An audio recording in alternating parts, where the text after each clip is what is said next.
Phénomène aussi rare qu'exceptionnel, sorti de l'immensité des eaux, une tortue marine kawan est venue pondre ses œufs sur une plage du sud de la France, dans le Var, à Saint-Égulphe.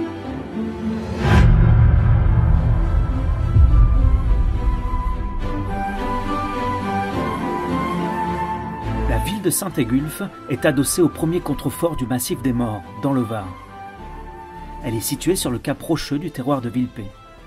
Ce site naturel, protégé, constitué d'étangs et de lagunes, offre l'une des rares zones humides des environs. Il communique avec la mer par l'intermédiaire d'une dune et d'une végétation spécifique remarquable. Sa végétation est contrôlée et ses habitats surveillés. Sa plage de sable la plus grande, les Esclamandes, s'étend sur plusieurs kilomètres. Ce n'est pas la destination la plus animée de la Côte d'Azur, et le bord de mer y est relativement préservé. Durant la saison estivale, de juin à septembre, la fréquentation touristique y est abondante. Et pourtant, c'est ici, en plein mois de juillet, qu'un événement exceptionnel s'y est déroulé. Tout commence par un coup de téléphone à Sidonie qui mène depuis des années des campagnes de sensibilisation aux tortues marines auprès du grand public et des professionnels de la mer. Allô ? Oui, bonjour. Oui, pour les observations de tortues marines ? Oui, vous êtes au bon numéro, oui.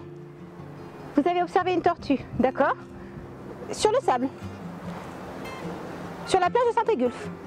D'accord, c'est vraiment étonnant. On a plutôt l'habitude de voir les tortues en mer, surtout sur nos côtes. Mais vous l'avez vu quand ? Très tôt le matin. D'accord, ok. Bon, est-ce que vous auriez des photos par hasard ? Franchement, ça me paraît incroyable. Moi, je vais prendre de quoi noter. Je prends toutes les indications. Je vous rappelle. Après avoir recueilli toutes les informations nécessaires, dès le lendemain matin, très tôt, avant l'arrivée des vacanciers, Sidonie se rend sur place pour élucider ce mystère.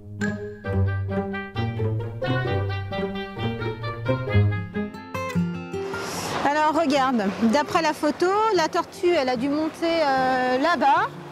On voit qu'elle a dû probablement longer les ganivelles. Les ganivelles ont dû probablement la stopper justement dans sa montée. Alors elle a longé les ganivelles, on le voit bien sur la photo.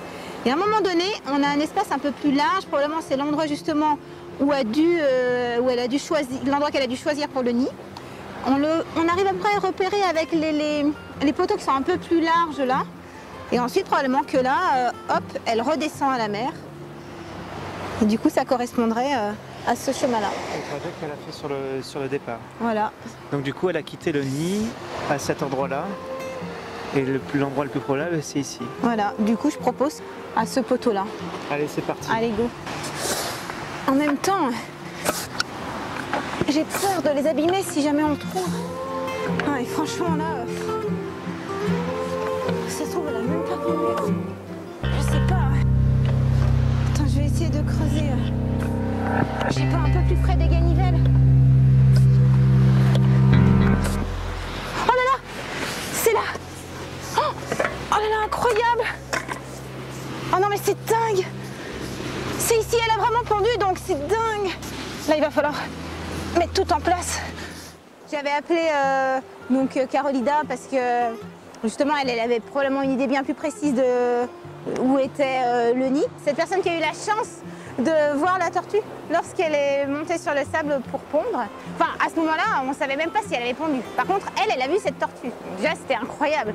Et du coup, elle a bien suivi quand même le trajet de la tortue. Sauf que, bon, on n'avait plus les traces et il fallait essayer maintenant de localiser le nid, quoi. De retour à la Fondation Marineland, Mylène attend des nouvelles du terrain. Acido. Allô? Oui? Donc tu es sur place?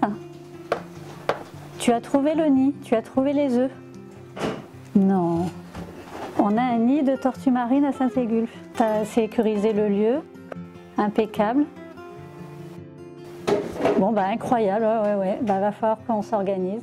Effectivement, dès qu'on a découvert le nid, l'idée c'était d'abord de sécuriser la zone. Du coup, il a fallu appeler plusieurs personnes. Déjà, j'ai dû appeler Mylène de la Fondation, juste pour qu'elle m'aide aussi dans toute la logistique. il fallait appeler le service environnement de la ville de Fréjus pour que également ils viennent nous aider à mettre en place toute la logistique.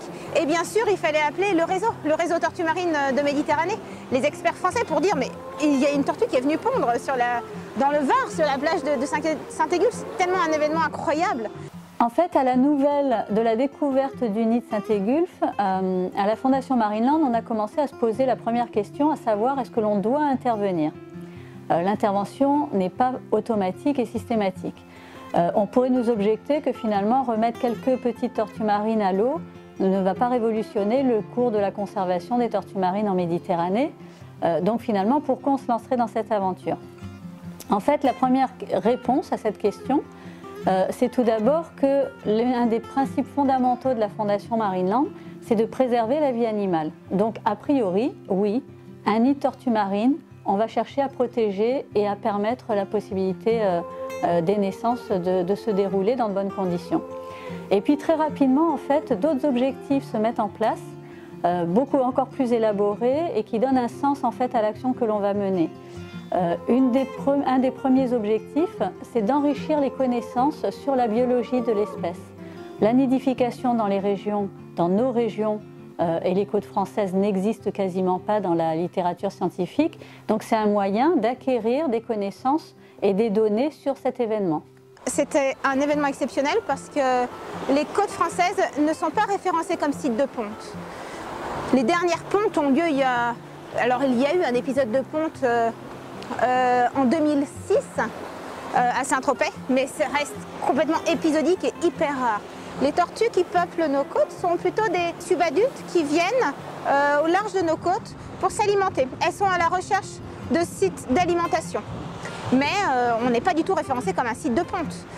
Cependant, cette année, et ça paraissait déjà très étrange, on a eu des observations d'adultes. Ça veut dire que c'était déjà des individus matures. Et c'était déjà assez étonnant en juin, en juillet, d'avoir ces observations-là. Et on commençait déjà à se poser des questions. Et réellement, il y a une ponte de tortue, une tortue qui est sortie de l'eau, qui est venue déposer ses œufs. Et honnêtement, c'est extrêmement rare, mais surtout sur la Côte d'Azur, dans le Var, vraiment, voilà, ça reste quelque chose d'exceptionnel. Un périmètre de sécurité a maintenant été installé, un suivi des paramètres environnementaux est mis en place. Une équipe de bénévoles se relaye chaque jour et la nuit des gardiens assurent les permanences. Le nid est sous contrôle 24 heures sur 24. Cette caméra détecte les mouvements et elle se déclenche aussitôt. Et ensuite, elle prend une photo et elle filme.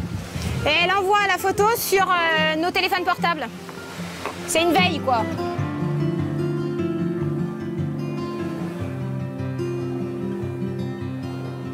Bon, ça va, ça s'est bien passé depuis... Parfait. Alors justement, j'étais curieuse de voir cette nuit parce que je trouve qu'il a fait hyper froid. Ah ouais, non mais incroyable. On a des super températures. Mais oui, c'est bon. Incroyable, c'est incroyable. Et puis comme ça va changer la semaine qui vient. Ouais, ça au niveau de la température, c'est vraiment pas mal. Le deuxième objectif que l'on voulait atteindre, c'était d'acquérir aussi des compétences et une expérience au sein de la Fondation, puisque notre spécialiste des tortues marines avait une expertise sur l'incubation des tortues marines, mais en milieu artificiel, en aquarium. Mais nous n'avions pas cette expérience de terrain, de nidification en milieu naturel sur une plage.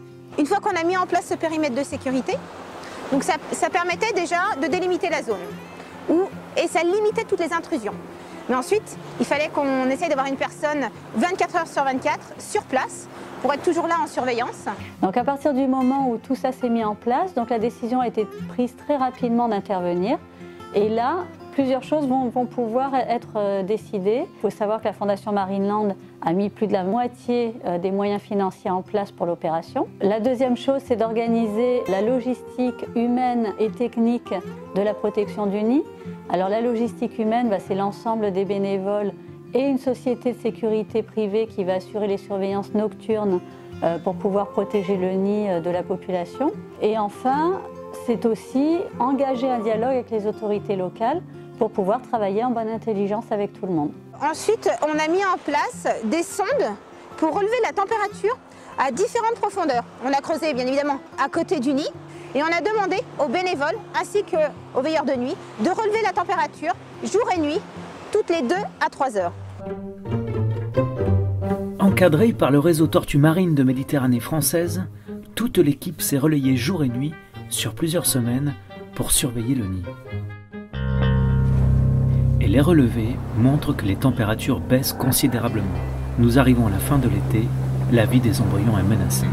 À un moment donné, on va se trouver confronté à une première inquiétude, c'est qu'on voyait les températures baisser, forcément. On arrivait au mois de septembre, donc la journée, on avait encore des températures relativement élevées, mais la nuit, les températures chutaient à 18 degrés et on attendait des chutes de température jusqu'à 11 degrés. Et là, on arrivait dans les températures si froides, on avait vraiment peur qu'il puisse y avoir un problème avec le développement embryonnaire des œufs, s'ils étaient fécondés, bien sûr. La décision est prise, il faut intervenir. Il a été décidé, donc avec le réseau, d'ouvrir le nid et de voir ce qu'il se passait, s'il y avait eu développement embryonnaire, à quel stade on était, sachant qu'on était complètement dans la période possible d'éclosion. L'équipe se rend alors compte qu'une éclosion de tortue est possible et décide de protéger les œufs dans une boîte incubatrice. Cette manip du 20 septembre, elle était très stressante parce qu'on allait justement sortir les œufs. Il fallait faire ça de manière très délicate.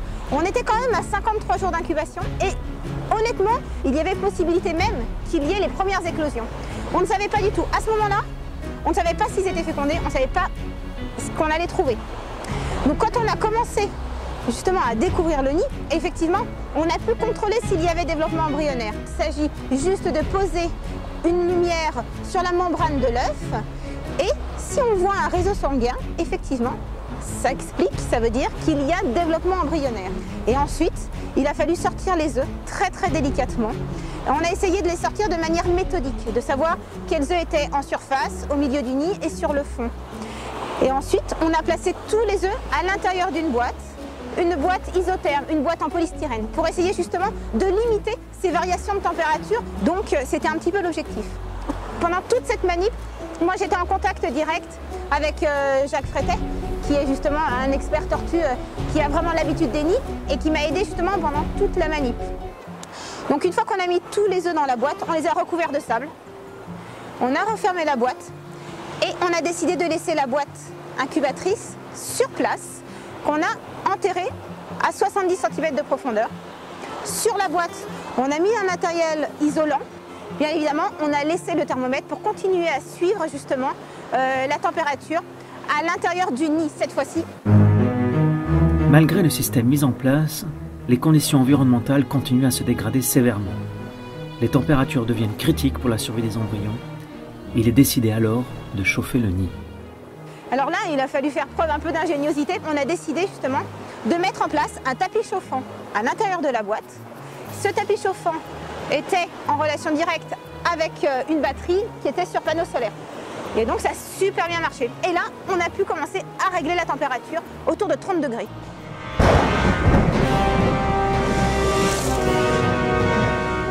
À la fin de l'été, les conditions climatiques se dégradent considérablement. Le niveau des eaux monte, la pluie fait rage et la mer se déchaîne, menaçant d'inonder le nid. Les petites tortues sont en péril, une évacuation d'urgence est envisagée.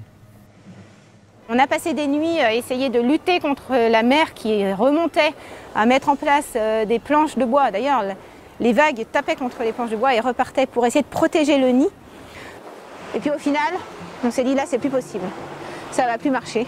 Il va falloir intervenir et déplacer ce nid pour le mettre en incubateur dans une zone chauffée et où on pouvait justement réguler la température.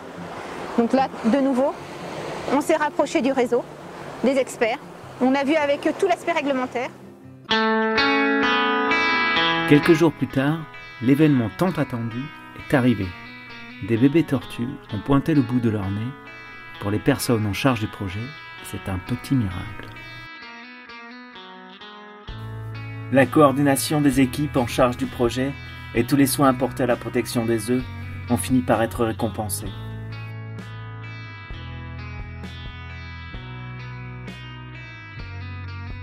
Quand la première membrane a commencé à se percer et qu'on a vu justement apparaître la première tortue sortir de l'œuf, d'abord une patte et ensuite la tête, C'est vrai que c'était tellement incroyable, mais vraiment incroyable. D'autant plus que on avait dépassé la période d'incubation qui est autour de 55 jours et là on était au-delà de 70 jours. On avait donné tellement d'efforts pour toute cette aventure. Les petites tortues sont maintenant prêtes à rejoindre leur habitat naturel, le grand large de la mer Méditerranée, après une dernière étape. Maintenant, notre objectif, bien évidemment, c'était d'organiser leur retour à la mer. C'est une nouvelle étape pour elles. Il va falloir recréer l'émergence. Une fois qu'elles ont tout éclos, ensemble, elles vont commencer l'ascension du nid. Elles s'aident entre elles, marchent jusqu'à la surface, elles percent la surface et ensemble, elles partent à la mer. C'est ce qu'on appelle l'émergence. Ce processus est nécessaire aux nouveau-nés pour déclencher le réflexe de la marche vers la mer. On a pris un seau et on est allé chercher du sable sur la plage, sur le site de ponte exactement, et creuser un trou de 20 cm de profondeur. Il a fallu placer les petites tortues au fond du trou et recouvrir avec du sable sec. Et là, il a fallu attendre justement pour voir si elles pouvaient recréer ce processus-là d'émergence. Dès qu'on a commencé à voir la surface du sable bouger, on a décidé de partir très vite justement sur le site de ponte. Les petites tortues doivent maintenant parcourir les quelques mètres qui les séparent du rivage. On a déposé le seau sur la plage pour que les petites tortues puissent partir d'elles-mêmes à l'eau. Donc voilà, ça c'était vraiment un événement vraiment incroyable. Et en fait, quand on arrive à la plage, c'est vrai que ça a été incroyable de voir tout ce monde. Il y avait tellement de monde et c'est vrai que du coup ça a été très médiatisé, un peu malgré nous, et en même temps pouvoir communiquer sur des jolies choses comme cette aventure, c'est vraiment très positif. Il y avait également tous les bénévoles, il y avait tous ceux qui avaient participé et tous ceux qui attendaient tellement une issue positive à cette aventure. On n'a même pas le temps presque de mettre le saut que déjà elles veulent partir. L'événement est attendu par les habitants de la région. Les petites tortues, à peine posées sur la plage, s'élancent vers la mer. Elles pèsent seulement 10 grammes et doivent encore gravir les imperfections du sable. Une semble bien déterminée et prend directement le chemin des vagues, tandis que les autres évoluent avec plus de difficultés.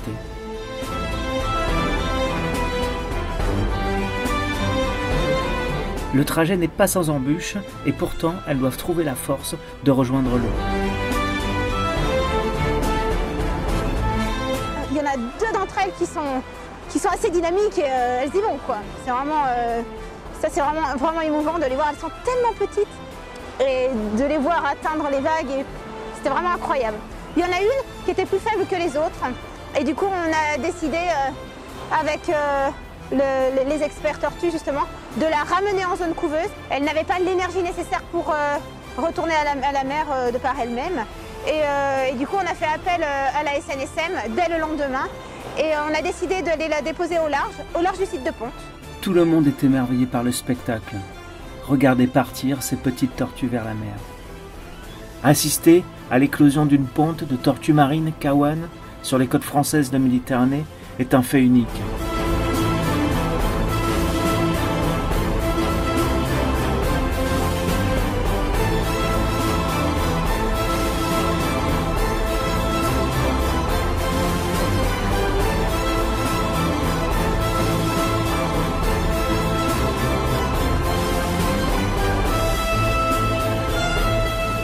Au final, 4 petites tortues ont rejoint la mer.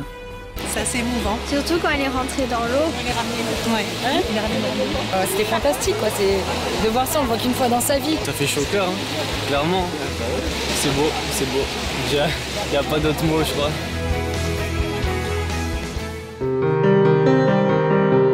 Pour les équipes qui travaillent sur la conservation des tortues marines depuis des années, c'est le plus beau message possible.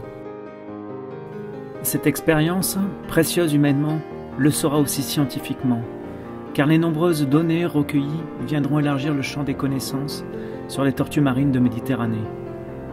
Raison de plus pour les protéger et faire du littoral une terre accueillante pour cette espèce vulnérable.